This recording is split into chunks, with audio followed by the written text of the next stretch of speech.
Here we have the thing where we have the whole milk in the pot, and we somehow have to get the powder and the sugar into the hot milk. I can feel that there is some heat going on. Woohoo! Yoo-hoo! And it's bubbling and boiling. So we pour the boiling milk in here. Can you see that? That way around probably. In it goes. And it's not burned. Yeah, can live with that. I'll leave that on because we need it again. No, actually I switch it off for a moment because I have to clean the pot first. Now again, 3 spoons. 1, 2, 3. And we do this time, we 1, 2, 3 of these thingies.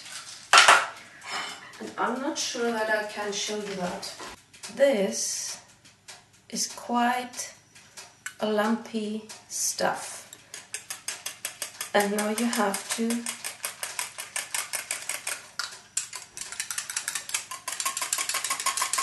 whisk it nicely. Can you see there are still lumps at the sides and swimming a little bit on top, and there's not a lot of froth.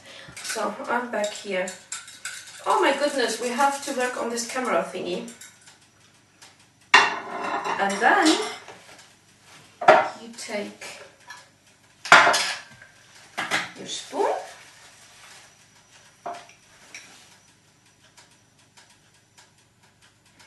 Teaspoon of honey.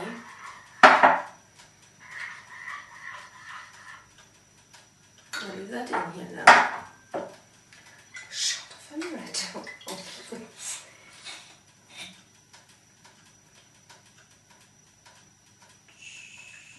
Woohoo!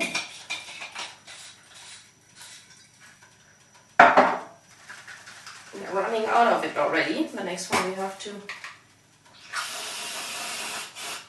There we are. And then probably a little bit of chocolate powder from the shaker. And then the cream will start melting and tastes really, really nice.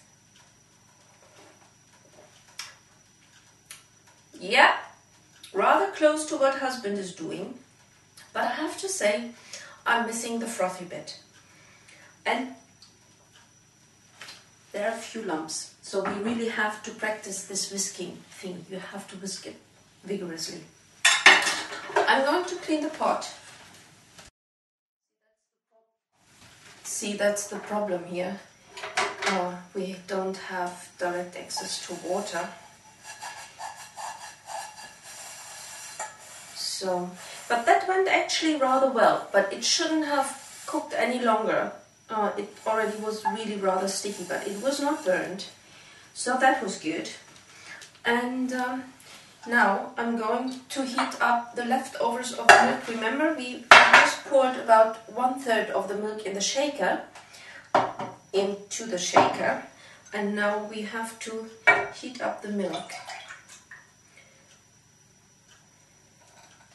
That's all right.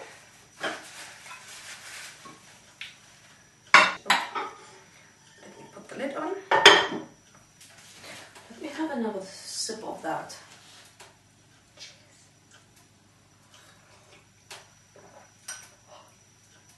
It's definitely hot. It's definitely chocolate.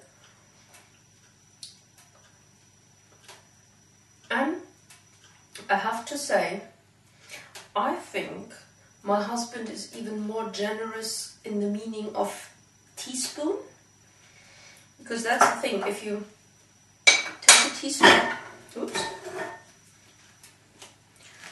that could be a teaspoon, or that could be a teaspoon. In my counting, that is already something like, actually,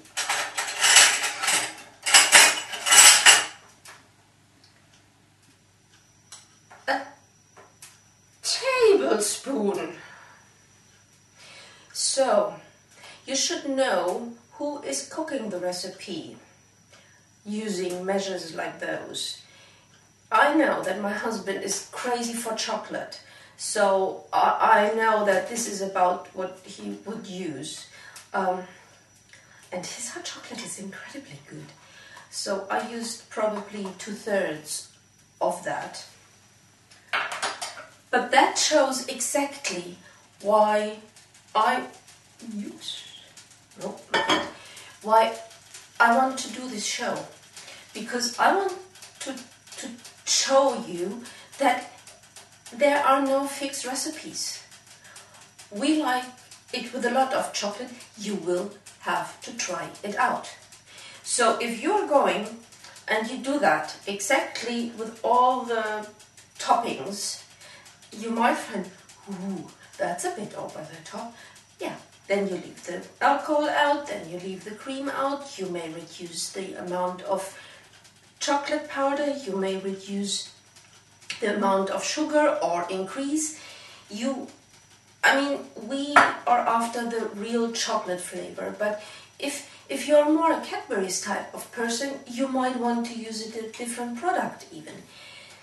And that is why I don't call this cooking class. It is a kitchen class. It is about the handling. How on earth do I get the milk hot?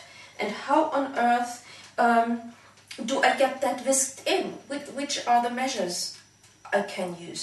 And that doesn't have anything to do with the recipe itself. It has to do with how to handle tools. And that's why I call it How to Kitchen and not How to Cook. So, nevertheless, I'm hoping this thingy will cook soon. So this will be quite a bit of a cut thingy.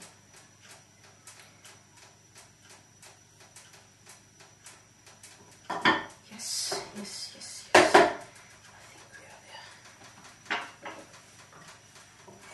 there. Yes, we are there. That's the problem when you have a lid where you can't see through. So it is there, it's boiling.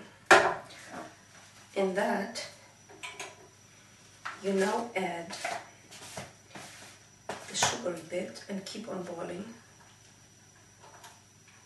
And the cocoa bit.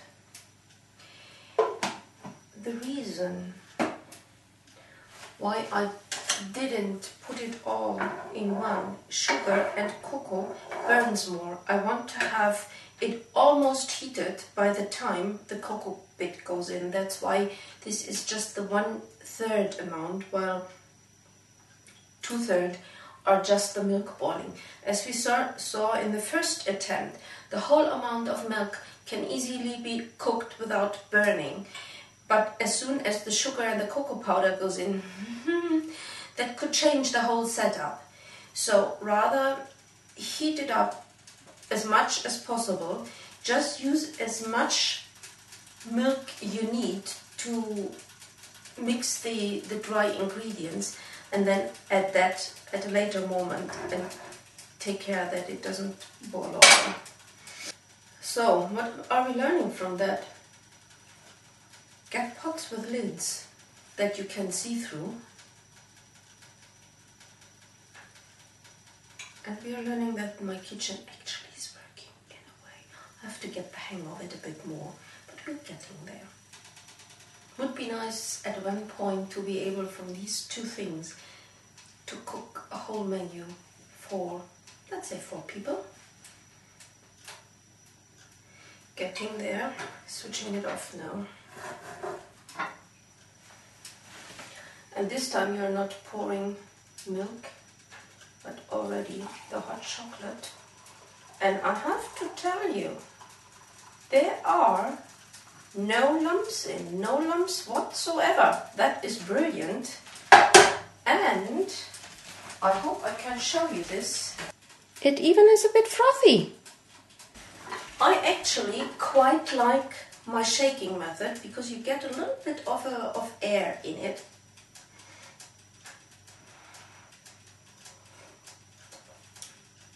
Yeah, it's alright.